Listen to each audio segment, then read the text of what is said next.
ပေါက်တစ်ခုတွေ့ခွင့်ရမလား Oh အပင်တွင်စီစဉ်တဲ့စမ်းကြောင်းလေးရှိရာ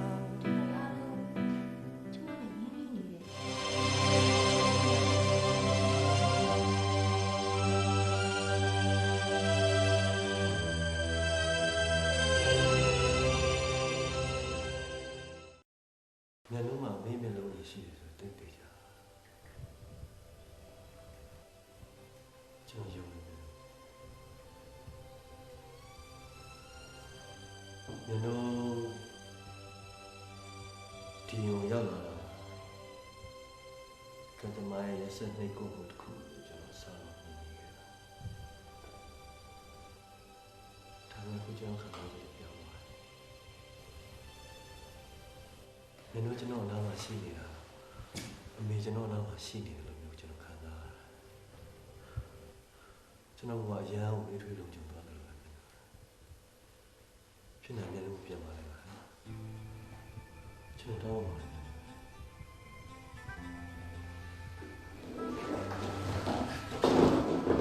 စိတ်ကလည်းလှုပ်ရှားနေပြီစိတ်ကိုအဲ့လိုလှုပ်မထားနိုင်ဘူးကျွန်မလည်းလို့ရတယ်ဒေါ်မင်းတို့ဖွေးရဲ့မျက်ကြည့်တော့တစောလာထားဖို့ကျွန်မဒေါ်မင်းတို့ဖွေးဖြစ်လာတယ်ကျွန်မတို့လည်းကတယောက်စီတခြားစီပါ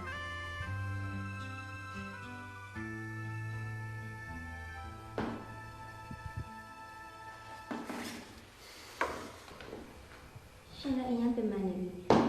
ကျမတို့ခန်းပြင်ထွက်ကြအောင်နော်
အိမ်မက်များက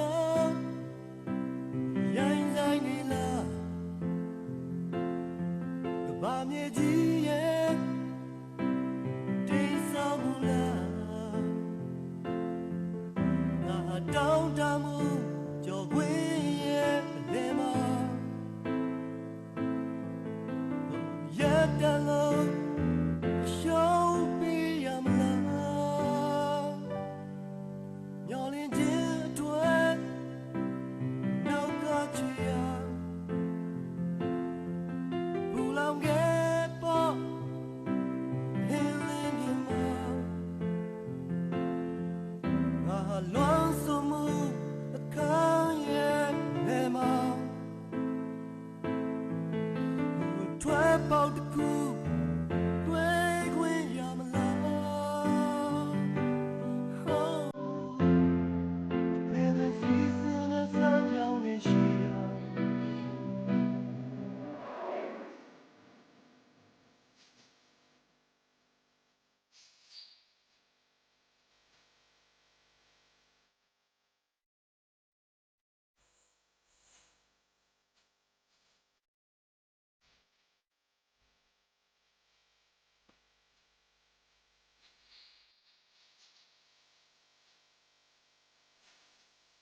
မစိုးပါနဲ့တော့ဗျာမစိုးပါနဲ့တော့အဲဆက်ဆိုမယ်ဆိုလို့ရှိရင်ကျွန်တော်သေသွားလိမ့်မယ်သေသွားလိမ့်မယ်ကျေးဇူးတင်တယ်ကျွန်တော်ရဲ့ခံစားမှုကိုနားလည်ပြီးတော့ခင်ဗျားတို့အရန်ကိုကျေးဇူးတင်ဘာမှဖြစ်ပါဘူးချင်းခံစားလို့မရဘူး ခံလိုက်ပါ ငါလာပြီးတော့နေတာ ခုမျိုးထားတဲ့တင်ငယ်လို့ပါကောင်းရှိပါတယ်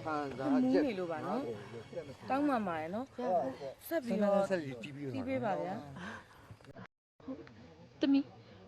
ဧည့်သည်တွေအားနာဖို့ကောင်းတယ်ဆက်တီးပြလိုက်နော်တမီနော်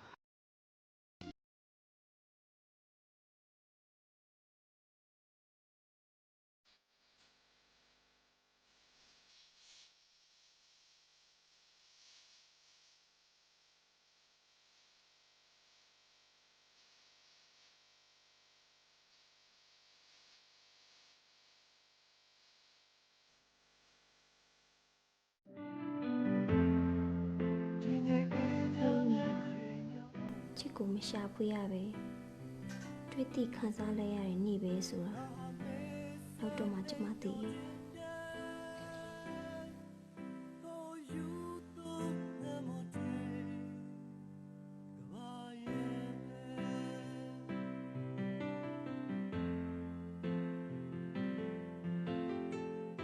နောက်3ရက်မြောက်နေ့မှာအိမ်သူရောက်လာတယ်ကျမတချင်းဆိုတာကိုစော်ကားနှောက်ယှက်တယ်လို့ဖြစ်သွားတဲ့အတွက်လာတောင်းပန်တာပါတဲ့ပြီးတော့သူကတစ္ဆာဖောက်သွားတဲ့သူချစ်သူကြောင့်အရက်ကိုမတောက်စဘူးတောင်းမိသွားတာပါတဲ့စိတ်ပြက်စရာကောင်းမိမယ်ကျမသူ့ကိုစိတ်မပြတ်မိပါဘူးတနာလည်းတနာတယ်သူ့ချစ်ကိုလည်းလေးစားတယ်ပြီးတော့အတင်းကျပ်မကြိုးစားရပဲကျမနှလုံးသားတွေကိုစီးဝင်လာတဲ့ချစ်စိတ်ကိုကျမတန်ဖိုးထားတယ် နင်းဟာအိမ်တော်မပြုတ်ဘူးလို့ဆုံးဖြတ်ထားတဲ့မိန်းကလေးမျိုးလား မဟုတ်ပါဘူး ဒါဆိုရင်ဘယ်လိုလူမျိုးနင်းရဲ့အိမ်တော်မဲ့ဖြစ်ရွေးမှာလဲ ရှင်ဘာတွေလာမင်းနေလဲဆိုတာကျမတော့နားမလည်နိုင်သေး ကျွန်တော်မေးတာကိုပဲဖြေပေးပါလားနင်း ဘယ်လိုလူမျိုးကိုအိမ်နောက်ဘက်ဖြစ်ရွေးမလဲဆိုတော့ကျမချစ်တဲ့သူပေါ့ ဒါဆိုနင်းချစ်မဲ့သူဟာဘယ်လိုအရေးအသွေးဘယ်လိုအရေးချင်းတွေဟိုရှိရမှာလဲဥပမာဗျာအရက်မတော့ဘူးတဲ့လူမတော့တတ်တဲ့လူဟိုအသေးမကွဲဘူးတဲ့လူဟိုစသဖြင့်ပါ အဲ့ဒါတွေကိုကျမတကယ်ပြင်ဆိုင်ပါကျမချစ်သူဖြစ်ဖို့အရေးကြီးတဲ့လိုအပ်ချက်တစ်ခုပဲရှိတယ်အဲ့ဒါကျမနှလုံးသားလက်ခံနိုင်တဲ့လူဖြစ်ဖို့ပဲ ဒါဆိုကျွန်တော်လက်ထပ်ခွင့်ပေးပါလားနင်းနင်းလက်ခံမယ်ဆိုလို့ရှိရင်ကျွန်တော်မိဘခေါ်ပြီးတော့လာပြီးတောင်းရမှာ ရှင် ကျွန်တော်ပြောတာမှားသွားလို့ မှားတာပေါ့ရှင်မင်းကလေးတယောက်ကိုရေးစားစကားအရင်မပြောပဲလက်ထပ်ခွင့်တောင်းလိုက်တာမှားတာ ကျွန်တော်တော့မှားတယ်လို့မထင်ဘူးညာကျွန်တော်ကနှင်းကိုကြီးစားထားချင်တာမဟုတ်ကျွန်တော်ဘဝရဲ့အဖော်အဖြစ်လက်တွဲချင်တာကျွန်တော်ဘဝအတွက်အလင်းရောင်ဖြစ်ထာဝရပိုင်ဆိုင်ချင်တာကျွန်တော်နှင်းကိုလက်ထပ်ပြစီ ကျမလေ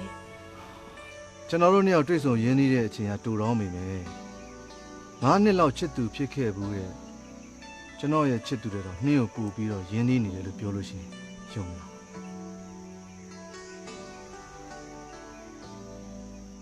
နှင်းဟာကျွန်တော်အတွက်နားလည်ရခက်တဲ့မိန်းမတယောက်တော့မဟုတ်ဘူးနှင်းရဲ့ယူသားမှုကျွန်တော်မြင်လို့ချစ်သူတော်ခဲ့ဘူးတဲ့မိန်းမတယောက်ရဲ့ရင်ထဲကိုဘလို့ပဲစူးစမ်းပြီးကြည့်ကြည့်မမြင်ခဲ့ရပါမယ်နှင်းရဲ့နှလုံးသားကိုကျွန်တော်မြင်ရတယ်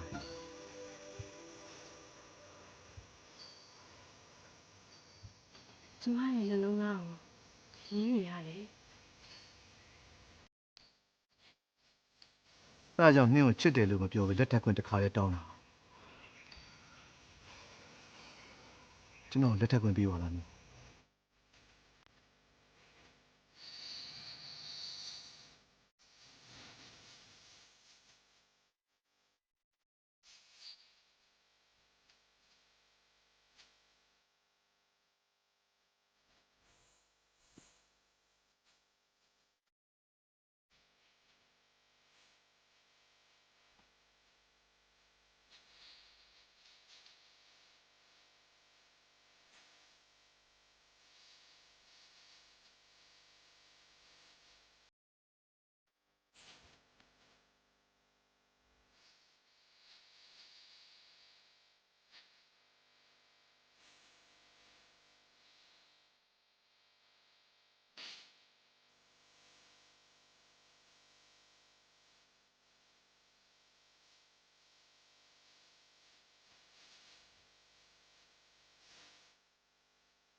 စ်ကိုချောင်းလို့ပြောထားတယ်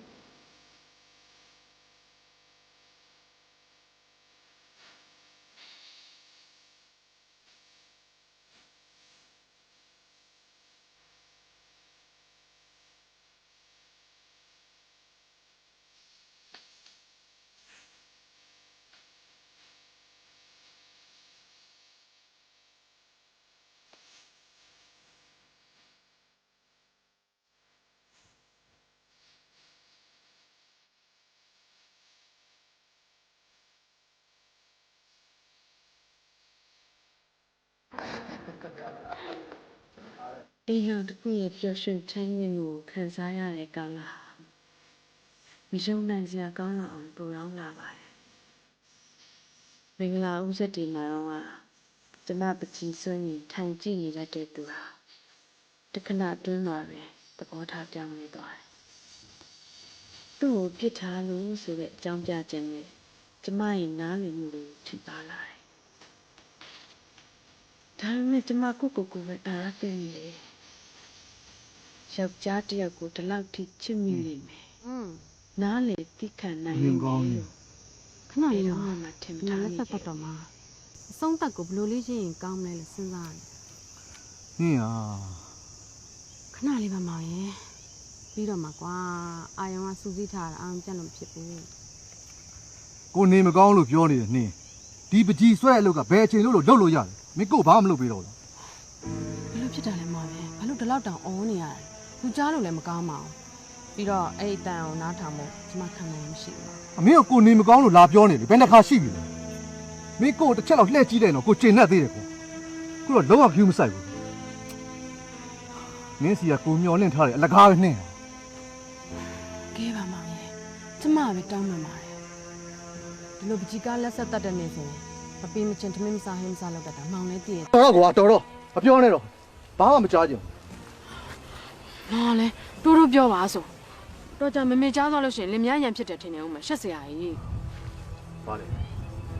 မင်းတို့အိမ်မှာနေနေတဲ့အတွက်စိတ်ဆိုးဒေါသထွက်တော့အတန်ကျကျနဲ့ပြောခွင့်မရှိဘူးငါမှလည်းခံစားရတဲ့စိတ်ရှိတယ်ကွာ မဆိုင်တာတွေမပြောပါနဲ့မောင်ရဲ့ကျမတောင်းမှန်ပါတယ်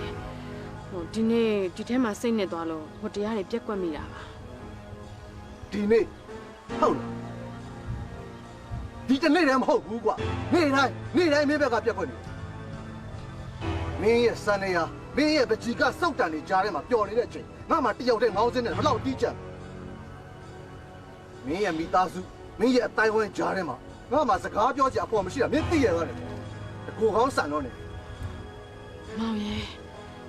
ကျမလုပ်ကိုကျမလုပ်တာတကူကောင်းဆန်တာလားမောင်မောင်နဲ့လက်ထပ်ပြီးမှကျမဒီပကြီးရေးတဲ့လုပ်ကိုလုပ်တာမဟုတ်ပါဘူးဟိုးအရင်ကတည်းကမျက်နုံနဲ့ကျမလုပ်ခဲ့တာပါတကယ်လို့သာမောင်စီမှာအလုပ်တစ်ခုခုရှိနေခဲ့မယ်ဆိုရင်မောင်အခုလိုထိကြမှာမဟုတ်တော့ဘူးမောင်ရဲ့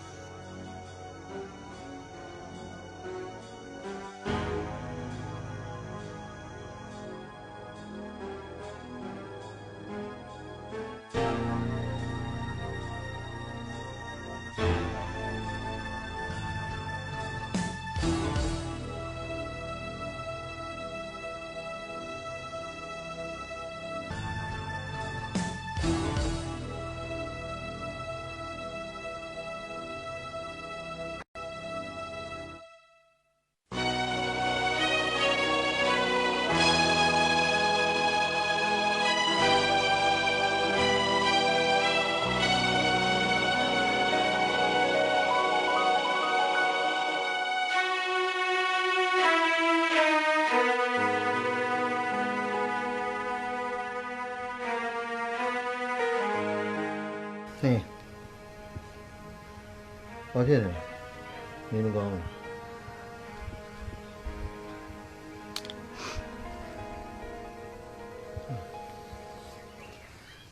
ငိုရနေအမေနဲ့နေပြဿနာဖြစ်လို့ မဟုတ်ပါဘူးမောင်နင်ခေါင်းနဲ့ကိုက်နေလို့ပါ ဒါဆိုလဲစေးကန်းတော့မယ်လေ ရပါတယ်မောင်ရဲ့ဒါကအရေးမကြီးပါဘူးမောင်ကိုကျမတခုပြောစရာရှိတယ် နင်းပြောမှာပကြီးအကြောင်းနေ piano music အကြောင်းနေလားအဲ့ဒီအကြောင်းနေဆိုရင်တော့တခုမှမောင်းတာမလဲ မဟုတ်ပါဘူးမောင်ရဲ့ မောင်တိတ်ကြိုက်တယ်ဆိုတဲ့အရက်အကြောင်းပါ ရဲ့ကြောင်တိတ်ကိုစိတ်ဝင်စားကြကောင်းနေပြီကွာပြောပါလေ မောင်နောက်နေ့ရစားပြီးအိမ်မှာပဲအရက်တောက်ပါလို့ကျမမေတ္တာရက်ခံချင်ပါတယ်နေ့စဉ်နဲ့အမျှပြင်မာတောက်ပြီးခုလိုမျိုးပြန်လာတယ်ဆိုတော့ ပါလေဟရိကိစ္စနဲ့ပတ်သက်ပြီးတော့နှင်းရဲ့အမေကမောင်အပြစ်ပြောနေတာလား မဟုတ်ပါဘူးမောင်ရဲ့မမေကိုထင်မလွဲပါနဲ့မမေကမောင်ကိုတိတ်ပြီးနားလဲပေးပါတယ် ကောင်းပြီလေကောင်းပြီအိမ်မှာတောက်ဆိုတော့လေအိမ်မှာပဲတောက်ရတာပေါ့အဲ့ဒါနဲ့တခုရှိတယ်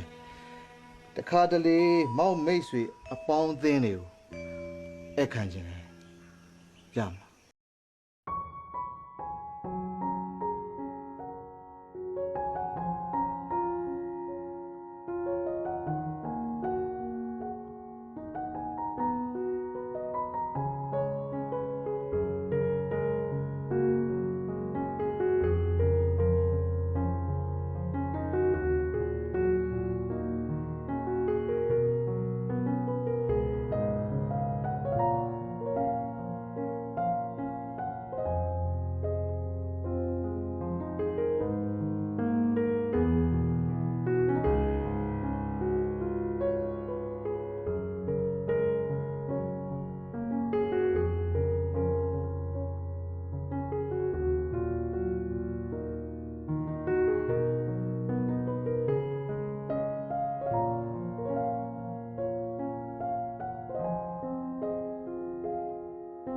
လာလိုက်တယ်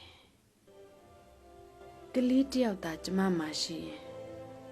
ဘလောက်ဆိုးဝါတဲ့အဖြစ်အပျက်ကိုမဆိုရင်ဆိုင်နိုင်မှာပဲဆိုတဲ့ယုံကြည်ချက်ပါ မိခင်စိတ်ကင်းမဲ့တယ်မိန်းပါပဲကိုယူသွတ်နေတဲ့အလုပ်တစ်ခုကလည်းဘာမှဆိုင်ရောသူမရှိဘူးရှင်တွေအတွက်တော့ထဲ့မစင်စားတဲ့မိန်းမတယောက်ကတော့လင်သား view ဆိုင်ဆိုတာအဝေးကြီးပဲကွာသိကြတာဟောစရာမရှိဘူးငါ့ကိုမှာပဲတနာတယ် မောင်ဘာတွေလာပြောနေတာလဲဟောဒီပုံလေးတစ်ပုံရင်းမိတာနဲ့ရင်သွေးပေါ်မညာတဲ့မိန်းမမိခင်စိတ်မရှိတဲ့မိန်းမလို့မောင်လာပြီးဆွဆွဲနေမောင်ကိုယ်တိုင်ဟောကျမလိုကိုယ်ကိုရှက်မှန်တဲ့မိန်းမတယောက်ညနေတိုင်းမိတ်ဆွေအပေါင်းအသင်းတွေတယုံယုံနဲ့အရက်တောက်ကိုဝိုင်းပြင်ခိုင်းအမြင့်လောက်ခိုင်းတာကြတော့ဖခင်စိတ်အပြည့်ရှိတဲ့ယောက်ျားတယောက်တည်းလာပြောပါ မင်းကဘယ်သူကခိုင်းလို့လဲမင်းစိတ်နဲ့မင်းလုပ်ပေးတာမဟုတ် ဟုတ်ပါတယ်ကျမပြောတာမှားသွားတယ်မောင်မခိုင်းခဲ့ပါဘူးကျမသာမောင်ချစ်လုံးလုံးလိုက်လုပ်ပေးနေပြီလား ချစ်လုံးလို့ဟုတ်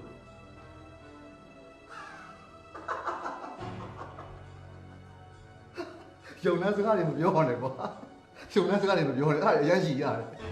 မင်းကကိုချစ်လုံးလို့ဟုတ်တယ်မင်းကကိုမချစ်ဘူးဆိုငါသိတယ်မင်းငါ့ကိုတကယ်မချစ်ဘူးဆိုတော့မင်းကငါလက်ထပ်ပြီးတဲ့နောက်ငါတဖြည်းဖြည်းသိလာတယ် မောင်ကျမမချစ်ဘူးလို့တကယ်ပဲထင်နေတာလား ထင်နေတာမဟုတ်ဘူးမြင်နေတာသိနေတာငါကိုယ်တိုင်ခံစားပြီးတော့မင်းကပြောနေ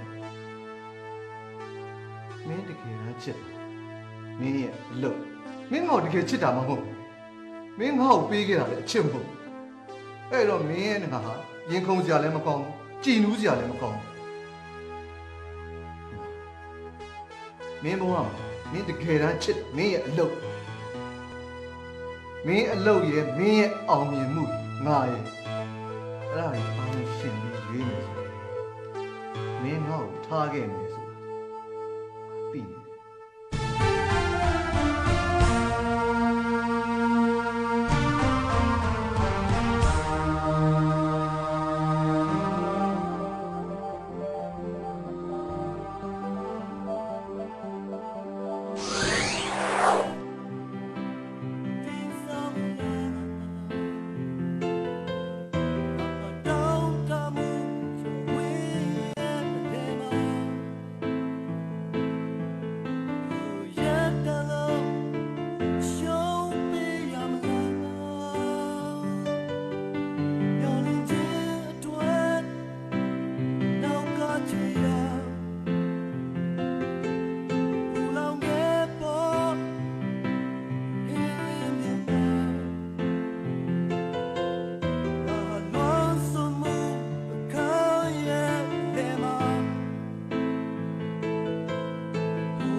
ေးပြီးတဲ့နောက်မှာတော့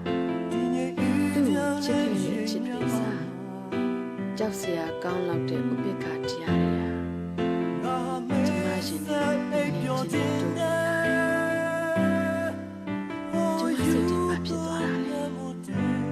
ကျမကိုကျမအံ့အားသင့်မိတယ်ခုချိန်သူကနင်းမင်းကိုချစ်တယ်လို့ပြောလာရင်လေဝမ်းသာမှမဟုတ်တော့သလိုမင်းကိုအရှမ်းမုန်းတယ်လို့ပြောရင်လေ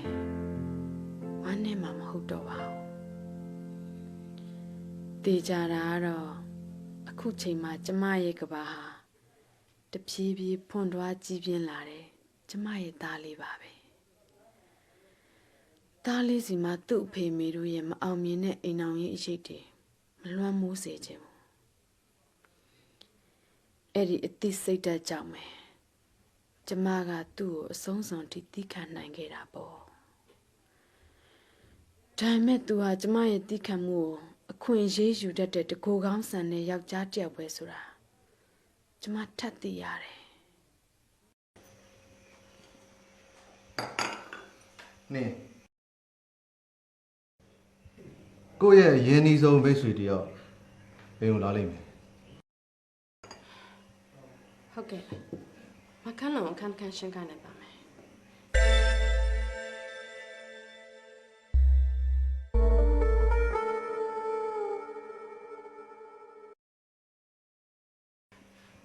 ဘာပြောစရာရှိလို့လဲကျမဘာလုပ်ပေးရအောင်လဲ အခုလာမှာကိုယ့်ရဲ့အမျိုးသမီးမိတ်ဆွေ ဆိုရင်ခန်းလေးကိုမှန်တယ်ကိုကိုယ်လည်းလိုက်နေစီတဲ့စစ်ကြပါ အဲ့ဒီအမျိုးသမီးကဘာတူလဲဘဲရလဲလို့မမေးတော့ဘူး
ကျမရဲ့ဘဝမှာ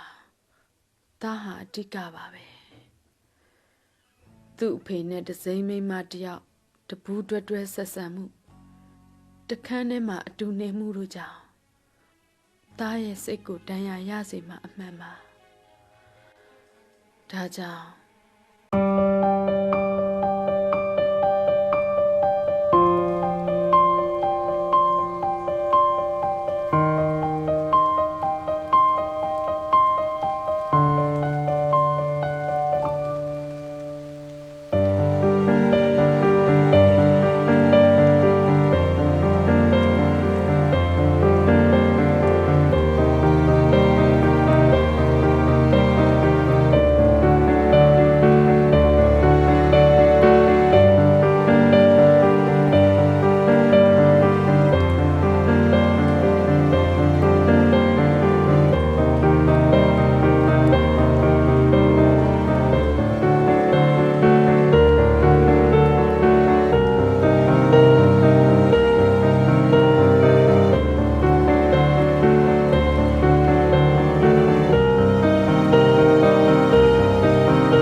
စနေအားလုံးကလုပ်ငန်းထဲမှာမြုပ်အလုံးလုံးထားတယ်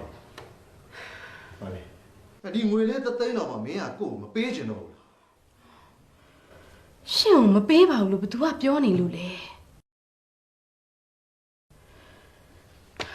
ဒီမှာကိုလူမရှင်ကိုကျွန်မပြောရအောင်မယ်တားလေးကမကြခင်ဖွဲရတော့မယ်တားလေးအတွက်ရှင်မှာမျောလင့်ချက်တွေ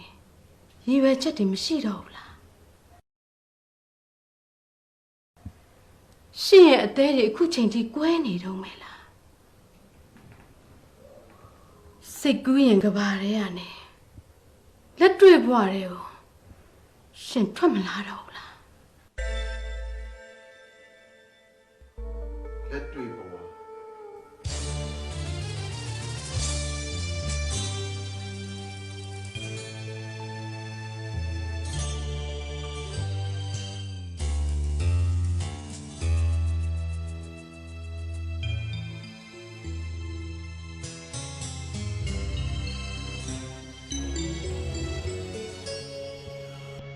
မင်းပြောတဲ့လက်တွေ့ပေါ်မှာလေ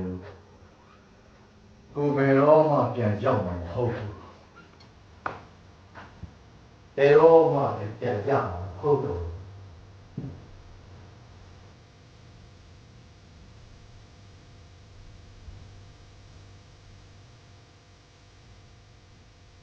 ကျမ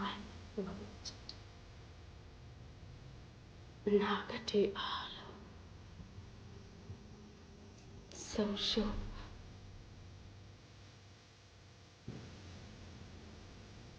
ဆုံးရှုံးသွားတာကျမမรู้တာပါပဲ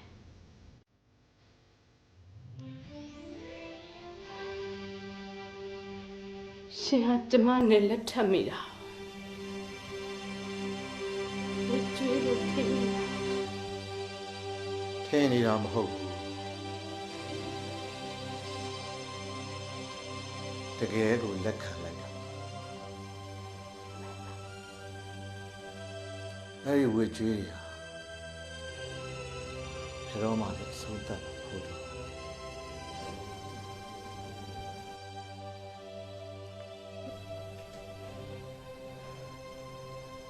ဝတ်ကျွေးတွေအဆုံးသတ်သွားမယ်နေ့ဆိုတာတော့ရှိအောင်ပါပါကိုလူမ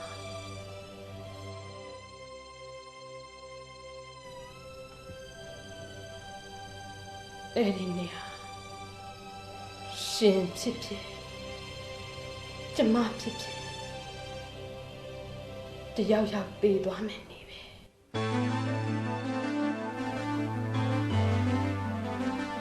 အဲ့ဒီနေ့ကိုရောက်ဖို့အကြာကြီးစောင့်ခြင်းလဲစောင့်ရမယ်ကြာခြင်းမလဲကြာမယ်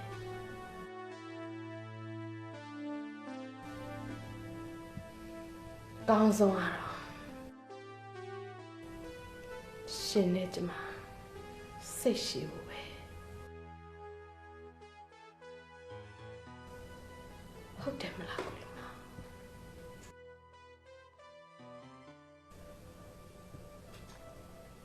ရှင်လိုချင်တဲ့ငွေတစ်သိန်းအောင်ကျမပေးပါမယ်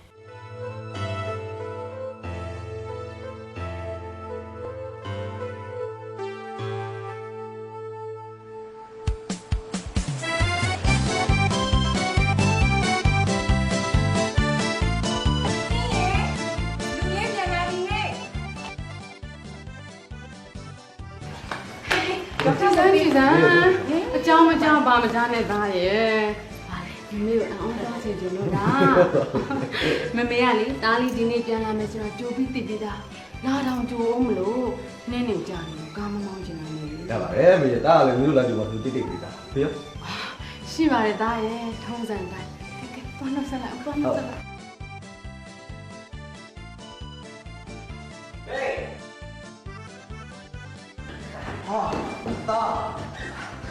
တာပြန်လာလားဟုတ်ကဲ့တာတောင်းမြုံနေတာတိုင်းတာဒီကောင်းဒီလိုပါပဲတာ ဒီကတော့ကိုနေကောင်းတယ်လို့ထင်တာပဲကွာဒီတိုင်းပဲဆရာဝန်ကအဖေရဲ့စိတ်တွေကဒီရက်ကြောင်ပျက်စီးနေပြီ ဟာဘေးအဲ့လိုစိတ်ကူအောင်ဆရာကစိတ်မကူပဲ ဆရာဝန်ကခရီးတစ်ခုထွက်ဖို့တိုက်တွန်းနေကွာ ကောင်းတာပါဗျာတားတော့မိသားစုတို့ကပြီးထွက်ကြပါလေမင်းရပါပြောလေ မမေလည်းမင်းအဖေကိုခရီးတစ်ခုထွက်စေချင်ပါတယ်အပြောင်းလဲပေါ့ ထွက်မှာပါထွက်မှာပါမကြာခင်ခရီးရှည်ကြီးတစ်ခုကိုထွက်မှာပါ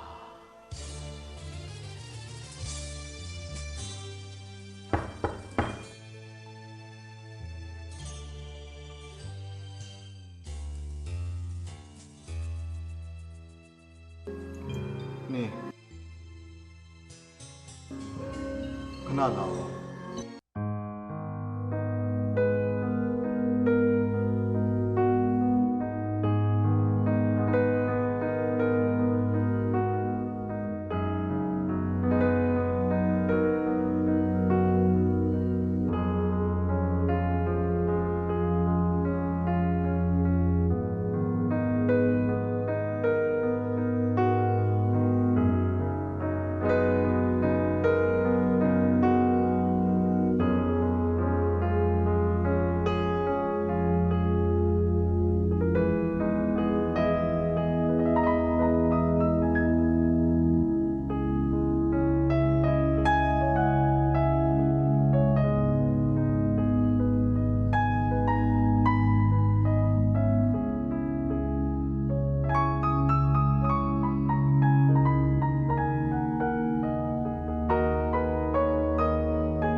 ကြီးကျယ်ဝမ်းနဲ့ကြေကွဲပြီးတုံလှုပ်ချောက်ချားနေတဲ့ကျမသွေးပြက်ဖွယ်ကြုံတွေ့လိုက်ရတဲ့မိနစ်ပိုင်းကလေးကိုမှတ်တမ်းတင်လိုက်ပါလေပြီးဒါလေးမနိုးခဲ့ရေစခန်းကိုကျမသွားရမယ်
ပြကြရှိဘူး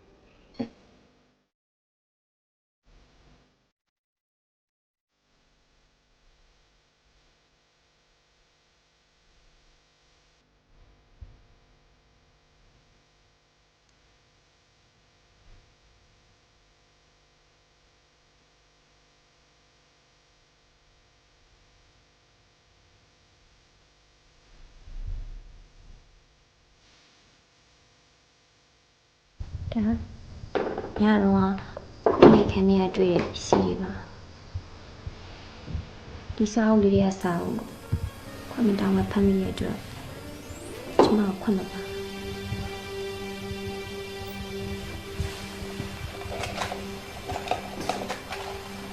ဒါခုမေရဲ့ရေနာပစ္စည်းတွေရှေ့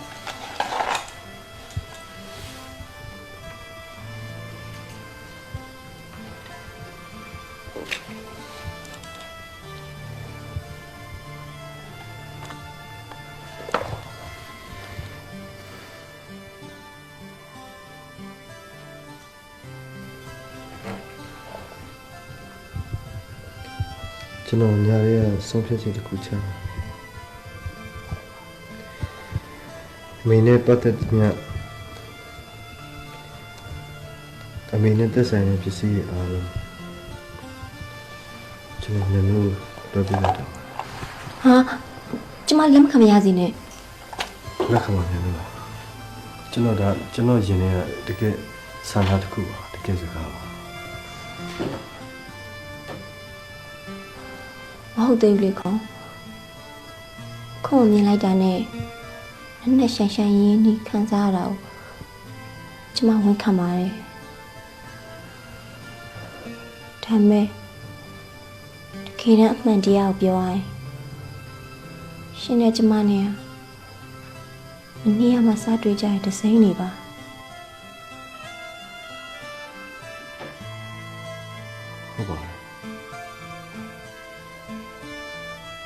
ရန်တို့ပြောသလို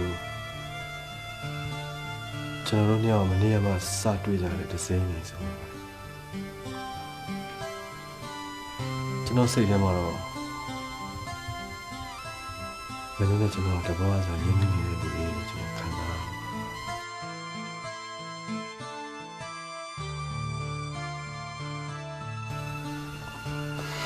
အဲ့ဒါကြောင့်လည်းရန်တို့ခံစားနေရတဲ့စိတ်တော့ကလည်းပြောက်အောင်ကျွန်တော်နှလုံးသားနဲ့ကျွန်တော်ရင်နဲ့ရင်းပြီးကျွန်တော်ကိုညီခဲ့တာပါ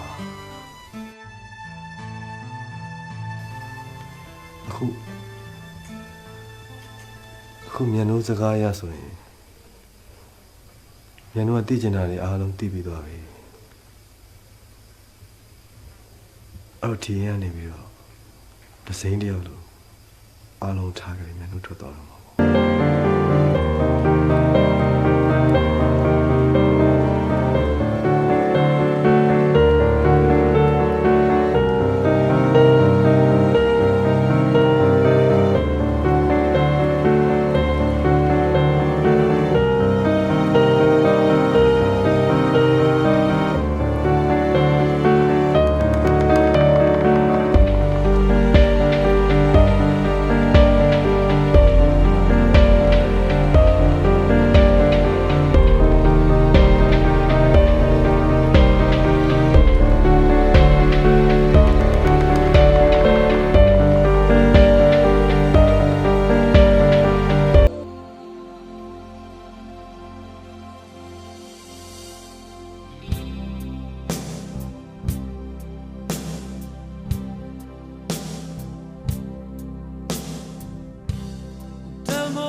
နင့်ကိုစိတ်ဘူးလို့လဲတယ်ဘောဟာပြီးတော့အန်ကလည်းဖုန်းဆက်လာတယ်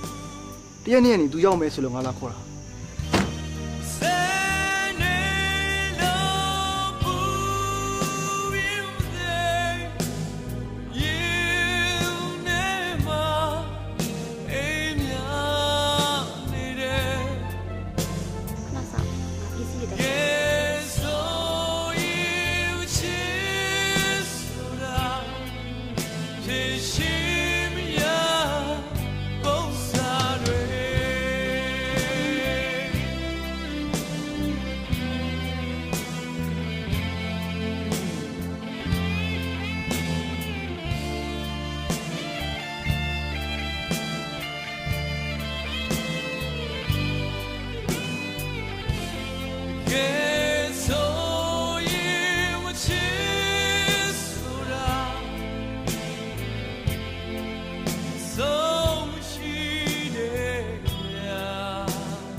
ဒီပကြီးကမေအမျက်နှာဆုံးပကြီးကလေမေရအချစ်ကိုချောင်းကြည့်ခြင်းလို့နာမပေးထားအဲ့တော့ဖေကဆဟာရမြေဝန်းနာမပြောင်းလိုက်တယ်မင်းတို့ကျွန်တော်လည်းဆောင်း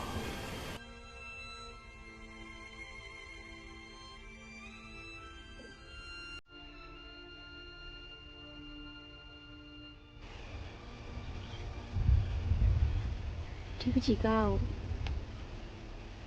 ကျမဘွားအတွက်မျက်နှာဆုံးလက်ဆောင်ဖြစ်နေ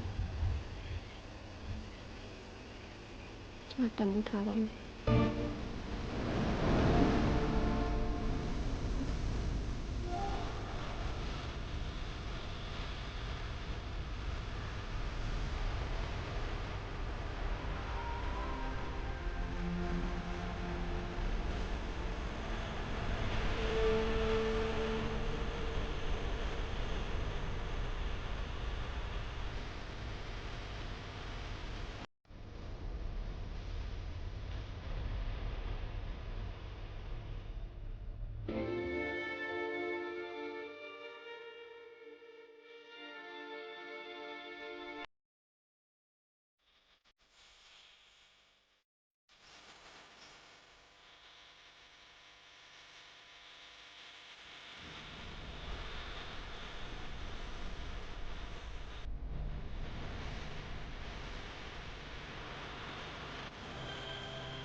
အိမ်မများက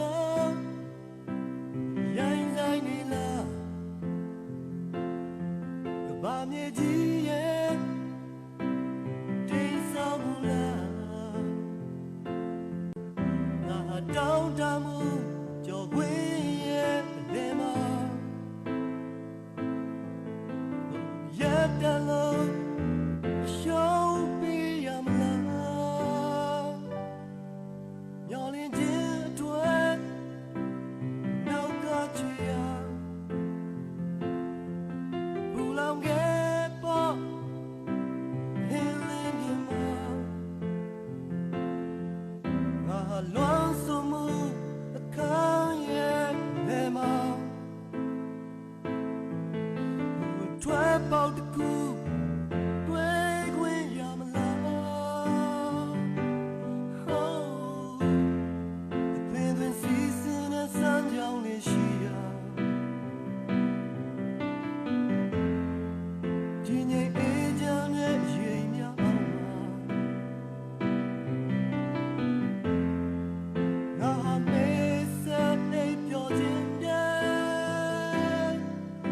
Oh, you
ငါတူရဲ့စိတ်ကူးကဖြော်ပြီးတက်တက်အနေနဲ့ကြည့်မယ်ဆိုရင်တော့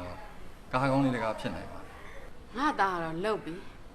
တည်သွားတဲ့အဖေကိုဗီလိန်လှုပ်အမေကိုလည်းလူတတ်သမားလှုပ်ပြီးတော့မိန်းမကိုလည်းမချမ်းမမေတော့ဖះမှာစူတောင်းမို့တစ်ခုတိုးလာပြီသားရေနောက်ဘဝတွေမှာစာရေးဆရာရဲ့အမေမဖြစ်ပြစေနဲ့လို့ မရလေဗျာကောင်းတယ်မကောင်းဘူးဒီဖန်ခိုင်းကမှာဘယ်ကောင်အားပေးနေကြလဲဟဲ့ဒီလေးတယောက်ပဲကိုယ့်ဘက်မှာကြံတော့အဲ့ဒါလည်းကိုယ်စိတ်ကိုကောင်းတယ်ဟမ် ကိုယ်စိတ်ကူကလည်းကောင်းပါတယ်ဒါပေမဲ့အန်ကယ်ဘာပြောမလဲဆိုတာလည်းနားထောင်ကြည့်ပါဦး တားစိတ်ကိုမကောင်းဘူးလို့မမေကပြောတာမဟုတ်ပါဘူးတားကဘယ်နေရာမှာဖြစ်ဖြစ်မမီတို့မမေ့ဘူးဝတ္ထုတွေတောင်ထည့်နေတယ်လို့မမီတို့ကချီးကျူးနေတာပါဒါမဲ့တားရဲ့စိတ်ကူကမမီတို့ဗုဒ္ဓဘာသာအယူပါရနဲ့ဆိုရင်တော့နည်းနည်းတော့လွဲနေပြီ ကိုကလည်းအဲ့ဒါပဲပြောနေတယ်ငါတူရဲ့စိတ်ကူးကောင်းပါဒါပေမဲ့ဘာသာရေးရှုထောင့်ကကြည့်ရင်မသိတော့နောက်တစ်ခုကအန်ကယ်တို့ဆေးပညာရှုထောင့်ကကြည့်လို့ရှိရင်လေထောက်เสียရတယ်အများကြီးရှိတယ်မျက်ကြည်လွှာအလင်းတစ်ခုကိုပဲပေးနိုင်တယ်အသိအာရုံမပေးနိုင်ဘူးအဲ့တော့ငါတူပြခြင်းနဲ့အမြင်အာရုံမျိုးကိုသူမမြင်နိုင်ဘူးတကယ်လို့မြင်ခဲ့တယ်ဆိုရင်လေအဲ့ဒါစိတ်ဆွဲလမ်းမှုတစ်ခုလို့ပဲယူဆရမယ်အမှန်တကယ်တော့လက်တွေ့မှာမဖြစ်နိုင်ဘူးအဲ့လိုအဖြစ်ပြက်မျိုးဖြစ်နိုင်တယ်လို့လူနာရှင်တွေယူဆသွားရင်လက်ခံသွားရင်တကယ်လက်တွေ့ဘဝမှာမျက်ကြည်လွှာအစားထိုးကုသမှုခံယူမဲ့မျက်မမြင်ဝေဒနာရှင်တွေ